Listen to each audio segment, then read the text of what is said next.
जय श्री कृष्ण दोस्तों, अब जाकर पहले आप ये कथा सुनिएगा पूरा। अगस्त जी को जाकर के राम जी कहते हैं महाराज अब भोजन तो हो गया।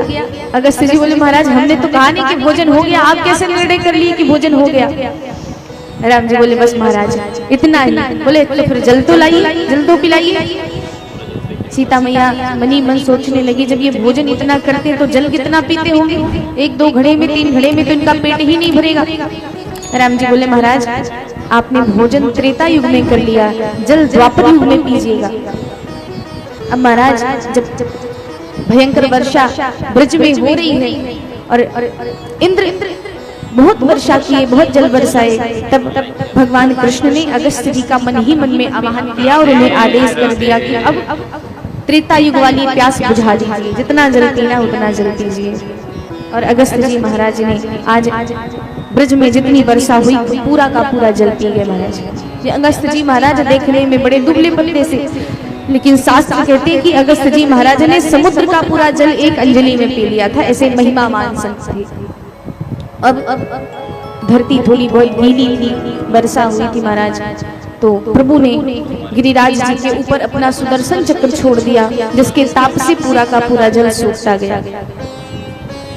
फिर प्रभु ने जैसे वर्षा बंद हुई तो करुणा निधान केशव सरकार ने गोवर्धन महाराज को स्थापित किया और स्थापित करके प्रभु समस्त ब्रजवासियों को उनके उनके घर भेज दिए।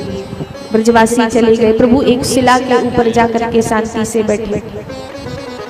जब प्रभु बैठे तो इंद्र घबराया और भागा भागा भगवान कृष्ण के पास आया, चरण पकड़ लिया।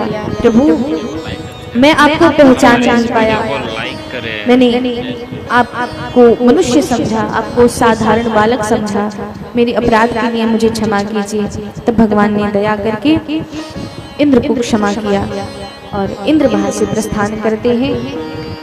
जैसे ही श्याम सुंदर आज घर वापस आए, भवन में वापस आए, वैसे ही ग्वाल वालों ने भगवान को आज चारों तरफ से घेर लिया। लाला एक बात बता, तू मनुष्य नहीं है ना, तू भगवान है ना।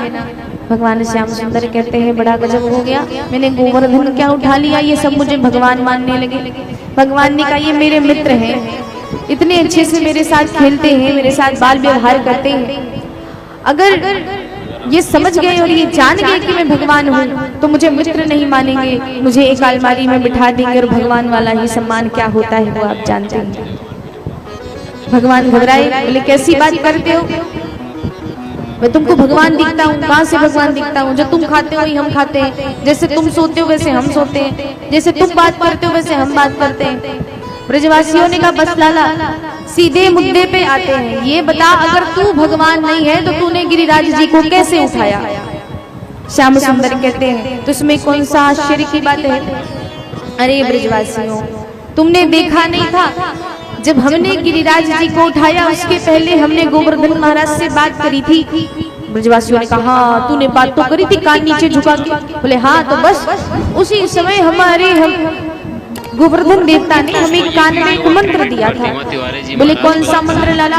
बोले मंत्र बड़ा शक्तिशाली है, उस मंत्र को पढ़ करके जिसकी तरफ देख लो उसकी पूरी की पूरी शक्ति मेरे अंदर आ जाती है।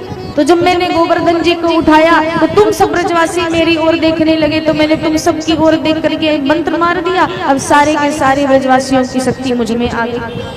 महाराज बोले भाले सीधे साधे ग्वाल बाल बोले अरे बात कन्हैया मैं तो समझ गया, इसीलिए तो मैं सोचूं कि मेरी सारी शक्ति कहाँ चली गई। लाला तूने हमारी सारी शक्ति चुरा ली।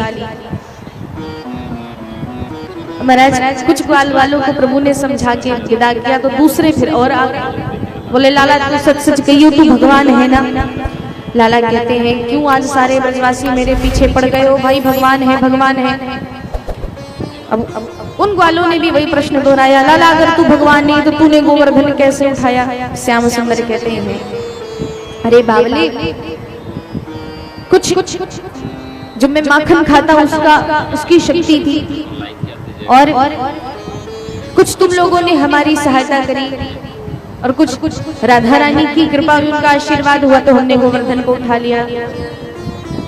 अरे कछु माखन को बल बढ़ो कछु गोपन करी सहाय, और राधे जी की कृपा से मैंने गिरिवर लियो था।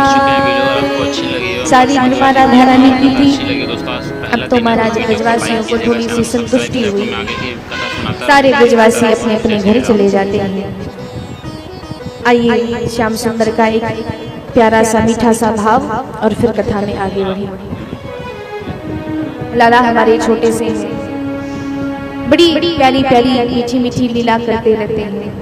कभी गोपियों के वस्त्र को चुराते हैं, कभी माखन चुराते हैं, कभी भक्तों के चित्त को चुराते हैं। और जब भक्तों के और गोपियों के पकड़ में श्याम सुंदर आते हैं तो गोपियां चारों ओर से प्रभु को घेर लेती हैं, बीच में खड़ा करती हैं। लाला थोड़ा सा नाच दे सो माखन खिलाएंगे। महाराज छोटे से कन्हैया गोपियों के मध्य में ठुमक ठुमक के नाचने लगते हैं। अच्छा गोपी नाच दिया, आप थोड़ा सा माखन दे दे। गोपियां थोड़ा सा माखन देती हैं और पूछते लाला और माखन चाहिए? श्याम सुंदर को माखन तो बड़ा प्रिय, बोले हाँ चाहिए। तो ठीक है इस बार थोड़ी सी बांसुरी बजा के सुना। लाला कहते नाचने की कही सो ठीक, बांसुरी बजाने की बात मत करियो। गोपियां कहती जब बांसुरी नहीं बजाता तो माखन नहीं देते।